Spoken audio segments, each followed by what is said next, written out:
कपड़े धोने वाली बहू। शादी के पहले से ही विभा को कपड़े धोने का बड़ा शौक था। कभी नल के नीचे तो कभी तालाब के पास। अरे मेरी नीली वाली लुंगी नहीं दिख रही है। विभा की अम्मा, कहाँ रखी है लुंगी? अरे वो तो विभा ने परसों ही धोकर रखी थी आपकी अलमारी में, देखो वहीं होगी। वो ना मैंने आज धो दी, मुझे लगा कि गंदी हो गई होगी। अरे कैसे गंदी हो गई थी, उसे तो मैंने पहना भी नहीं। हे भगवान, इस लड़की के कपड़े धोने की आदत से परेशान हो गया हूँ मैं। जितना तो घर में राशन नहीं आता, उससे कहीं ज्यादा डिटर्जेंट पाउडर का खर्चा है। इसकी शादी करवा दो, शादी जाए अपने घर में ही करे काम, फिर चाहे घर के कपड़े धोने हो या पूरे गांव के।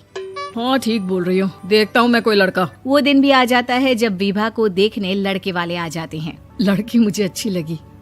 होने वाली सास कहती है, बेटी अगर कुछ पूछना है तो पूछ लो। वैसे तो हमारी लड़की बहुत ही शर्मीली है, जो बोल दो वो मान लेती है, इसे क्या पूछना होगा। अरे कैसी बात कर रही हो माँ, मुझे इन लोगों के घर रहना है, सवाल तो कई है। हाँ हाँ बेटा, पूछ लो ना, क्या पूछना है। आप लोगों के घर कपड़े कौन धोता है? सास का मुंह बन जाता है।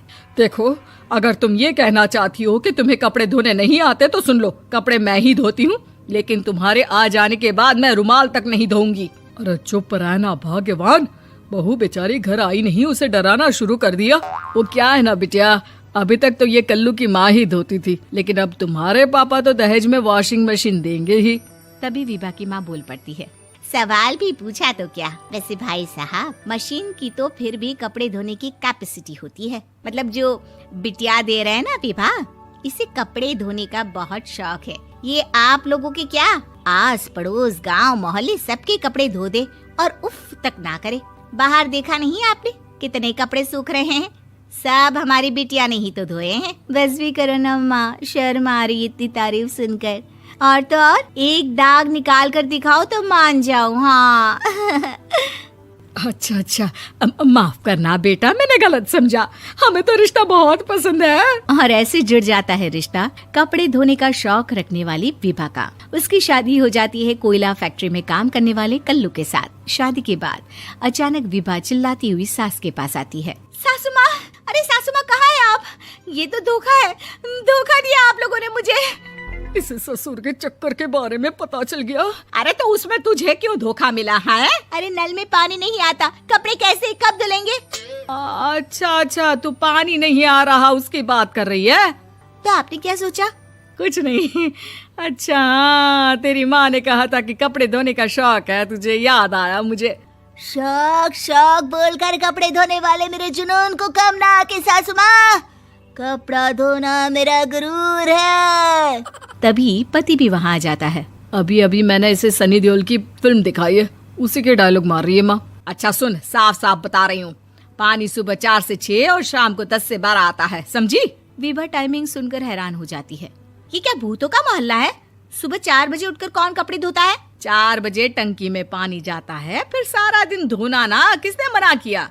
अरे कैसी बात कर रही हैं? 200 लीटर की टंकी में कितने कपड़े धो लूंगी मैं, सुबह ही उठ जाऊंगी मैं। अब क्या था, विभा सुबह 4 से लेकर रात के 12 बजे तक कपड़े ही धोती रहती। एक रोज सास पड़ोस से निकलकर कहीं जा रही होती है कि साथ वाली कहती है, हाँ कल्लू की माँ, जरा ये बताओ कि 2 साड़ी है, 2 ब्लाउज और एक पेटीकोट और एक नाड़े वाला लंबा कच्छा। हाँ तो? अरे तो क्या, कितना लोगी धुलाई ये बताओ। धोबन दिख रहे हैं हम क्या? हमारे पति सरकारी नौकरी से अभी रिटायर हुए हैं और बेटा सुपरवाइजर है कोयला फैक्ट्री में। धोबन समझ रखा है हमें?